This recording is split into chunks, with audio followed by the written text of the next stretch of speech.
questão de, claro, a floresta ou as plantas, elas são sempre multifuncionais, mas de um modo geral pode-se agrupar as coisas em três grandes funções.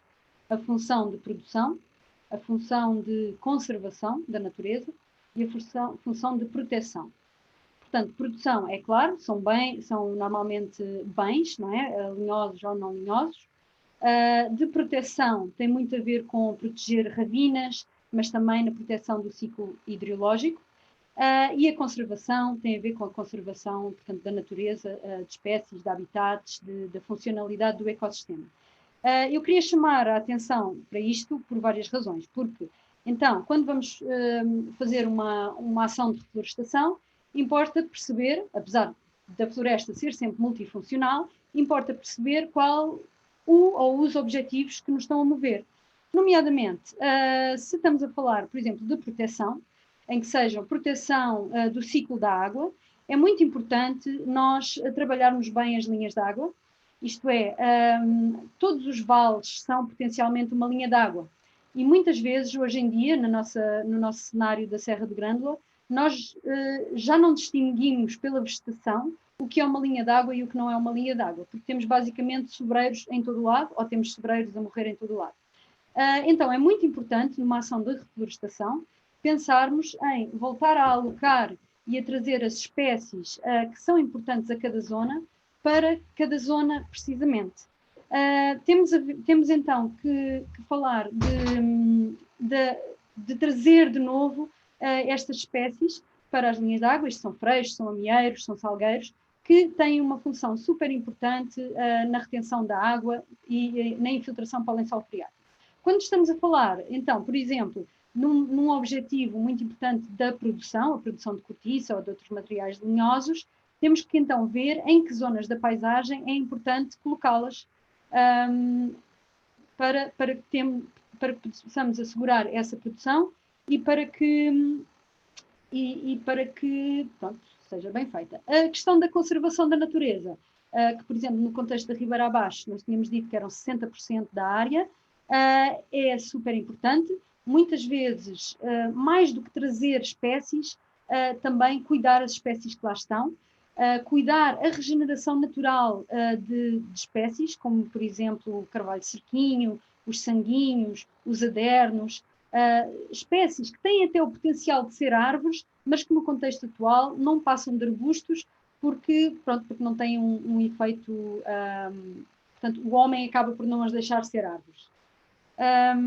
Portanto, então, ainda em contexto de reflorestação, é muito importante também falarmos que temos então que escolher, alocar bem então as zonas, as plantas às zonas, era isto que eu estava a falar, portanto, o zonamento, se estamos num vale, se estamos numa encosta, se estamos num cume, e perceber também sobre a qualidade das nossas plantas. Normalmente pedimos plantas, portanto, compramos plantas a viveiros comerciais ou ICNF. Também não devemos descurar o uso de semente, quer seja de bolota, quer seja de arbustos, que isso é a maneira mais natural, digamos, apesar de haver complexidade no como se faz. Mas a origem da semente não deixa de ser interessante e importante. Os florestais e genéticos preocuparam-se em delimitar as zonas de proveniência das espécies para termos bons resultados em termos de produtividade e, portanto, da genética das espécies. Porque também no contexto das alterações climáticas, temos que ver que é muito importante termos a diversidade na paisagem, a diversidade nos indivíduos, portanto, nas espécies que temos, mas também uma diversidade genética dentro dos indivíduos. Para além da diversidade genética, o poder de adaptação de cada espécie. Portanto, uma espécie que está há muitos anos a nascer numa zona úmida, se ela é levada para uma zona seca, ela por si só vai ter um menor poder de adaptação a um clima ainda que está a tender para cada vez mais seco. Então, é nesse sentido que é importante percebermos a proveniência das espécies. Boa. Então, olha, só para terminar, eu queria passar aqui 2 a 3 slides. Ias dizer ainda mais alguma coisa? Não, acho que devíamos terminar. É isso. Queria só mostrar aqui 2 a 3 slides para ilustrar aquilo que a Ana disse.